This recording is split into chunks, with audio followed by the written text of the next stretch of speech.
Salve, salve galera, professor Marcos Vinícius, estou aqui hoje como professor de Cidadania Digital, sou professor de Geografia, mas vamos aqui conversar sobre essa novo componente curricular, né, de muita importância dentro da sociedade, que é o componente de Cidadania Digital. E hoje eu venho conversar contigo, querido estudante, sobre uma temática muito importante, que é a segurança no mundo cibernético, né, que é a segurança digital da contemporaneidade. Nós vamos falar hoje de leis, inclusive, que foram criadas com o intuito de proteger os seus dados. Tá? Então vamos lá, vamos para o slide, vamos falar sobre a segurança da informação. Primeiramente, Marcos, o que é isso? O que representa a segurança de informação no mundo contemporâneo, tá? No contexto digital? Consiste, gente, em um conjunto de várias práticas políticas e tecnológicas voltadas para proteger dados e informações contra acessos não autorizados, autorizações indevidas, destruição ou divulgação indevida. A grande verdade, gente, é que no século XXI, os dados informacionais, eles são o grande elemento de disputa hoje do mundo. Tá? Quando a gente fala de quarta revolução industrial, por exemplo, o grande elemento de disputa é justamente quem acessa, quem domina, quem tem as informações privilegiadas a partir dos dados informacionais. Então, proteger esses dados é muito importante. Tá? O objetivo é garantir que as informações estejam sempre protegidas, tanto em formato digital quanto físico, né? E, obviamente, protegendo os donos dessas informações. A gente sabe hoje, né, que quem tem acesso às informações do outro acaba, obviamente, tendo vantagem, e essas informações podem ser utilizadas para atividades indevidas, inclusive. Tá? A segurança da informação ela é baseada em alguns princípios, como confidencialidade, integridade, disponibilidade, autenticidade e não repúdio. Vamos explicar cada um deles. Vamos lá. O que é essa chamada confidencialidade, Marcos? Tá? Ela autoriza, né, assegura que apenas pessoas autorizadas possam acessar determinadas informações. Tá certo? Isso evita, por exemplo, o vazamento de dados sensíveis, como senhas, documentos pessoais ou informações bancárias. Tá? Um exemplo disso a gente vai, inclusive, explicar, é o exemplo da criptografia para proteger dados em comunicação online. Né? Então, a confidencialidade é um elemento muito importante para que só tenha acesso às informações quem de fato é autorizado. Tá? Segundo princípio, gente, integridade, tá? Busca garantir que a informação não seja alterada de forma indevida e principalmente intencional, tá certo? Ou acidentalmente. Né? Exemplos são práticos, é a proteção contra modificações em arquivos importantes sem a autorização e a utilização de assinaturas digitais. Tá? Então, a integridade também é um elemento importante para garantir a veracidade, né, desses documentos. Próximo princípio, disponibilidade, né, gente? A garantia de que a informação estará acessível sempre que necessário para os donos, né? Como, por exemplo, sistemas de backup, recuperação para evitar perdas de dados são exemplos, né, de mecanismos para assegurar a disponibilidade. A gente, por exemplo, vê hoje no mundo dos aplicativos digitais, né? Muitas vezes quando você reinicia seu celular, muitas vezes você precisa novamente ir no banco para pedir fazer autorização. Então, isso é um princípio da disponibilidade, você precisa ir lá garantir para que você tenha acesso aos backups da sua informação, por exemplo, dos sistemas bancários. A autenticidade, gente, importantíssimo, né? Ele confirma a identidade de quem acessa ou modifica a informação, evitando principalmente fraudes e garantindo que os dados realmente vêm de uma fonte confiável, né? O exemplo das senhas de celulares, das transações bancárias, que essa autenticidade hoje é variada, ela pode ser por senha, ela pode ser hoje mesmo por assinatura digital, né? Visual, por exemplo, né? A gente já tem senhas, assinaturas digitais, biometria, né, tokens de segurança são algumas características que a gente já utiliza constantemente com o intuito de garantir a autenticidade dessas informações. Para fechar o princípio muito importante, né, o princípio de não repúdio, gente, tá? Também chamado de princípio da irretratabilidade. O que é isso, Marcos, tá? É o princípio que garante que a comunicação digital, depois de executada pelos autores, né, executada pelo dono, não pode ser negada. Então, eu vou dar um exemplo prático para vocês. É a ideia, por exemplo, da transação bancária. Você faz uma transação bancária, coloca a senha, autoriza o processo e depois você pode alegar que não foi você. né? Se você tem os mecanismos que comprovam que foi você que fez aquilo ali, entra o princípio de não repúdio. Então, você não pode depois, né, dizer que não fez. E aí, justamente, quando há crimes bancários, por exemplo, uma das coisas que mais se procura é justamente o princípio do não repúdio. Ou seja, foi o autor que fez ou não fez o processo? Se não foi ele que fez, aí beleza, não entra no repúdio e os bancos precisam, né, por exemplo, né, devolver a quantia. Mas se foi a pessoa que fez, mesmo de maneira enganosa, gente, tá? Entra o princípio do não repúdio. Então, por exemplo, Marcos, eu fiz um Pix aqui distraído, eu fiz um Pix para outra pessoa, né? O banco tem a obrigação de me devolver esse valor se eu fiz o Pix errado? A verdade não, tá certo? Já existem sistemas que buscam, né, facilitar essa troca, mas isso, teoricamente, não vai ser obrigado quem recebeu, né, essa quantia, tá certo? Isso é um elemento muito importante, tá? Então, significa que se alguém envia uma mensagem, uma transação ou assina um documento digital, essa pessoa não poderá posteriormente negar o que fez. Tá? O exemplo, por exemplo, do certificado digital é uma forma de garantir a veracidade das informações. Mecanismos de segurança, Marcos, vamos lá. Então, a gente tem alguns mecanismos importantes. Talvez um dos mais famosos é a criptografia, né? As chamadas mensagens criptografadas. O que é isso? Ele transforma os dados, gente, em um formato ilegível para proteger o acesso quando não é autorizado, que não tem acesso, né? Então, assim, as mensagens são criptografadas. Você pode ver isso no WhatsApp. O WhatsApp, ele diz, essas mensagens elas são criptografadas, ou seja, ele só vai, é como se ele pegasse as informações de mensagens e embaralhasse todas as letras. Então, você não consegue saber o que realmente ele fala, você só vai voltar novamente as letras na ordem correta quando ela chegar no teu aparelho e ele liberar, né? Fazer o que nós chamamos de descriptografia. E aí é importante, é um dos sistemas, gente, de maior segurança que é utilizado, né? Você vê, por exemplo, nós temos criptografia 28 bytes, 36 bytes, ou seja, quanto maior for o processo de criptografia, maior é a segurança da informação, né, que busca ali evitar justamente que as pessoas indevidas não tenham acesso. É interessante também frisar, gente, que o processo de criptografia não é um processo recente, tá? É um processo antigo. No contexto de guerras, por exemplo, as mensagens, principalmente entre quartéis, ordens importantes, elas eram criptografadas. Tem um filme muito legal que eu recomendo assistir, chamado, né, a teoria do Albert Turing, né, que ele cria o jogo da inteligência, se não me falha a memória, o nome do filme, né, que ele é o responsável pela criação do algoritmo, né, do logaritmo. E o objetivo da criação do logaritmo por Alan Turing, né, gente, era justamente descriptografar mensagens, né, no contexto da guerra da Alemanha nazista. Foi muito legal, tá? Então, voltando. Certificado digital, gente, tá? É a identidade eletrônica que contém informações sobre a pessoa, a empresa e a sua data de validade, né? Então, muitas vezes, nos documentos oficiais, você precisa emitir, você emite um certificado digital, onde ele dá a data certinho, dá quem emitiu, qual foi o órgão, por exemplo, isso traz a veracidade dessa documentação, né? Principalmente de documentações oficiais, tá? Então, quando você puxa documentos, esse certificado ele é muito importante. Assinaturas digitais, né, gente, garantem a autenticidade e integridade de documentos digitais, né? A gente usa muito isso hoje, por exemplo, no gov.com, com o aplicativo do governo federal, onde ele busca da veracidade de documentos. Então, você cadastra, por exemplo, a sua assinatura, tá certo, no sistema, e você pode aí fazer a assinatura digital. Então, você quer, por exemplo, autenticar um documento seu, você vai no aplicativo e você coloca, né, a sua assinatura nesse documento digitalmente. Isso é o que a gente chama de assinatura digital. Isso garante a integridade do documento, tá? São mecanismos de segurança. Controle de acesso, né? Restringe o acesso a recursos com base em permissões, como senhas, autenticação biométrica, sistemas de controle de acesso físico, por exemplo, né?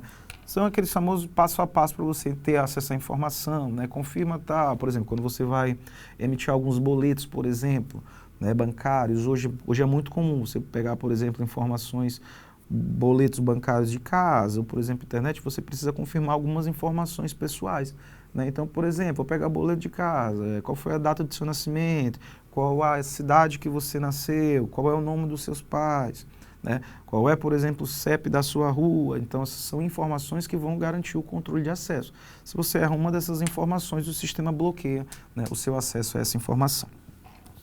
Firewalls, antivírus e anti-malware, né? tem o objetivo de bloquear acessos não autorizados a redes e sistemas. São sistemas muito comuns, né? Principalmente na internet. Seu computador, hoje, quando você vai acessar a internet, ele precisa ter esses sistemas de firewall, de antivírus e anti-malware, né? Que são sistemas que vão justamente bloquear acessos não definidos ao teu computador. Eles vão proteger contra softwares maliciosos que têm o objetivo principalmente de retirar informações, né? Então, por exemplo, software, tu não tem ali o firewall, não tem antivírus, não tem um anti-malware no teu computador. Se tu, por exemplo, fazer algum acesso, ou digitar alguma senha, se tiver algum software malicioso instalado nele, ele pode copiar essa senha e repassar essa senha para um golpista, né? Muitos golpes, inclusive, já aconteceram devido a esse processo, né? E aí, se falsifica, munido da senha, você consegue ter informações de acesso pessoal, garantir, por exemplo, transações bancárias indevidas, né? E aí depois, para voltar atrás, é muito complicado, tá? Backup e recuperação de dados, né, gente? Backup e restaurar dados, ele busca, né, restaurar dados em caso de perda ou corrupção, né, os sistemas que se rompem, por exemplo, né? Então, o backup é uma forma de proteger, né, as informações, né, salvar, por exemplo, em um disco rígido, né? Então, por exemplo, deixa ali como se você fizesse uma cópia, né? Em determinados problemas você tem essa cópia disponível, tá? Agora fala de a chamada corrupção de dados, tá? Monitoramento e auditoria, né, permitem identificar, relatar e notificar atividades suspeitas, garantindo o cumprimento de políticas de segurança, né? É um processo importante para depois fazer uma verificação se aquelas informações são de fato verídicas, né? O processo de auditoria muitas vezes é feito por empresas, né, para ver realmente, vamos ver a veracidade desses documentos. Tem lá as certificações, mas a gente vai fazer como se fosse um checklist completo, né, botar a lupa em cima, tá?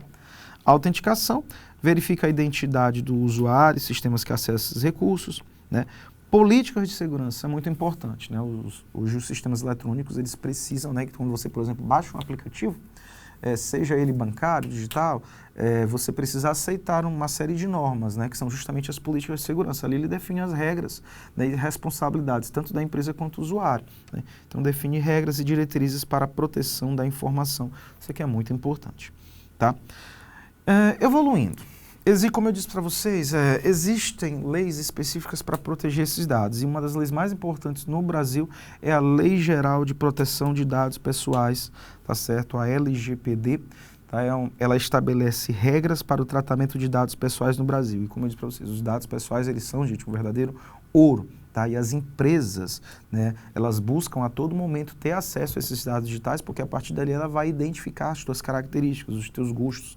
Por exemplo, né, as redes sociais hoje, elas fazem muito esse papel, né, de buscar analisar perfis a partir de logaritmos, a partir de sistemas que vão identificar algoritmos, né, que vão identificar os teus gostos e começam a direcionar informações a você. Então, a Lei Geral de Dados, ela busca proteger justamente esses dados para que as empresas não se munam dessas informações e, obviamente, comecem a te expor tanto a informações excessivas, quanto utilizar essas tuas informações de forma indevida. Então, o objetivo é proteger os direitos fundamentais da liberdade, privacidade e o livre desenvolvimento da personalidade do indivíduo. A segurança da informação é um dos pilares centrais da Lei Geral de Proteção de Dados e está diretamente relacionado à sua efetividade, tá? Como é que a Lei Geral de Proteção de Dados ela se relaciona com a segurança de informação? Primeiramente, tá? Ela tem obrigatoriedades de medidas de segurança, ela tem princípios de segurança, ela tem responsabilidade de prestação de contas e boas práticas de governança. Vamos lá, vamos explorar um pouquinho elas, né? O que é essa obrigatoriedade de medidas de segurança, Marcos, tá? A Lei Geral de Proteção de Dados exige que empresas, escolas e órgãos públicos adotem medidas técnicas e administrativas para proteger dados pessoais contra acessos não autorizados, vazamentos, destruição, perda e alteração indevida. Gente, vou pegar um exemplo, né? Eu, por exemplo, faço matrícula do meu filho em uma determinada escola e essa escola, por exemplo, lá eu boto meu CPF, boto meu e-mail, coloco, por exemplo, meu RG, coloco todas as minhas informações pessoais e, por exemplo, depois a escola vai e vende essas informações para uma empresa. Por exemplo, essas empresas munidas dessas informações começam a me direcionar produtos. A obrigatoriedade de medida de segurança é para evitar isso, tá certo? Então, proteger dados. Bancos, por exemplo, muitas vezes isso acontece, né? De bancos, por exemplo, venderem as suas informações para outras empresas, né? E aí você começa a receber ligações. Pô, como é que tu sabes, né? Infelizmente, são os nossos dados circulando. tá certo? Isso inclui controle como autenticação, criptografia, política de acesso, backup e monitoramento de incidentes. Princípio da segurança, o que que ela fala? Determina a adoção de ações para garantir a confidencialidade, integridade e disponibilidade dos dados pessoais, tá? Ou seja, as organizações precisam garantir que apenas pessoas autorizadas acessem os dados, que eu acabei de falar para vocês, né? Eles não podem, gente, ser alterados sem permissão, mesmo quando estejam disponíveis. Isso é garantia de princípio de segurança, tá? Responsabilidade e prestação de contas, gente, aí muito importante, tá? A Lei Geral de Proteção de Dados responsabiliza os agentes de tratamento, tá certo? Por falhas de segurança que resultam em danos aos titulares, vazamento de informações, tá? Isso inclui, tá, a obrigação de comunicar incidentes à Autoridade Nacional de Proteção de Dados e aos titulares afetados, além de poderem ser aplicadas multas, tá certo?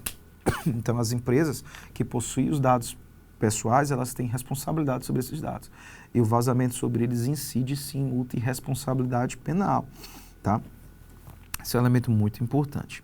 Boas práticas e governanças, né? A lei incentiva a adoção de boas práticas e políticas de governança em segurança da informação, como auditorias, treinamentos, planos de contingência, né, quando ocorre algum problema de vazamento de dados. Para quê, Marcos? Para reduzir riscos e fortalecer a cultura da proteção de dados nas organizações, tá? Então, nós temos uma série de ações que a Lei Geral de Proteção de Dados estabelece, né, para proteger as tuas informações, para proteger os teus dados bancários. Vamos mostrar como é que essa lei atua na prática, né? A segurança da informação é requisito legal e de conformidade da Lei Geral de Proteção de Dados. As medidas de segurança devem ser proporcionais ao risco e ao tipo de dado tratado. A ausência de controles adequados pode resultar em sanções administrativas e danos à reputação da instituição. Imagina, você faz uma compra de determinada instituição e ela depois tu descobre que ela está vendendo as suas informações pessoais para outros bancos, para outras estruturas, né? E, obviamente, isso é muito ruim, tá? No contexto escolar, Marcos, como é que a Lei Geral de Proteção de Dados atua? Tá? Escolas que coletam dados de alunos, como nomes, endereços e informações acadêmicas, precisam adotar medidas de segurança para proteger essas informações. Isso envolve desde o controle de acesso aos sistemas até a orientação de professores e funcionários sobre boas práticas de proteção de dados, além de garantir transparência e consentimento dos responsáveis, tá? Então, todos os dados, eles precisam ser geridos com muita responsabilidade, gente, tá? Principalmente no mundo digital, onde esses dados podem ser utilizados para cometer atos ilícitos, né? Como, por exemplo, crimes digitais, crimes bancários, lesando terceiros ou lesando o próprio dono de dados, tá certo? Então, hoje, as informações digitais, elas têm uma responsabilidade, elas têm uma importância muito grande, mas elas precisam ser tratadas com muita responsabilidade, beleza? Então, em cima de tudo isso, vamos lá, vamos responder, vamos para as questões. Primeiramente, qual é o principal objetivo da segurança da informação? Letra A, proteger os dados contra acessos não autorizados. Letra B, facilitar o acesso irrestrito aos dados. Letra C, compartilhar informações livremente. Ou letra D, eliminar a necessidade de senha. Gente, claramente, a segurança da informação, a própria Lei Geral da Proteção de Dados, ela tem um objetivo muito claro de garantir o acesso à informação de maneira segura e, principalmente, proteger os dados pessoais, o meu, o seu, de quem nos assiste, né, de acessos não autorizados, que podem incorrer em crimes digitais, que podem ocorrer, por exemplo, em, muitas vezes, produtos, né, oferecimento de produtos excessivos, tá? Então, o nosso gabarito aqui, muito claro, é a letra A, né, gente? O objetivo da Lei Geral de Proteção de Dados, principalmente da segurança de informação de maneira geral, é proteger os dados contra acessos não autorizados que podem gerar uma série de consequências, tá? Como nós falamos, o acesso irrestrito aos dados pode gerar problemas sérios para os seus usuários e gera responsabilidades legais para quem o fornece. Tá? Compartilhar informações livremente, gente, muito cuidado, principalmente em redes sociais, tá certo? Em compartilhar dados como, por exemplo, CPF, dados bancários, tá certo? Data de aniversário junto com, por exemplo, CPF e número de identidade, gente, isso é meio caminho, tá certo, para atividades ilícitas. Então, muito cuidado no compartilhamento dessas informações nas redes sociais, tá? E eliminar a necessidade de senhas, pelo contrário. As senhas, elas são uma barreira muito importante, né, para combater essas atividades ilícitas, tá certo? E as senhas, inclusive, elas vêm evoluindo constantemente, né, na proteção dos dados pessoais e informacionais, tá certo? Então é isso, meu querido estudante, tá certo? Segurança da informação, Lei Geral da Proteção de Dados, muito tranquilo, tá certo? Sistemas esses que continuam a evoluir, tá? Então te espero para a próxima aula, tá certo? Para a gente discutir mais coisas acerca, tá certo? Da cidadania digital e sobre suas várias perspectivas, tá certo? E importância para a sociedade. Um forte abraço, é isso aí, valeu e fui!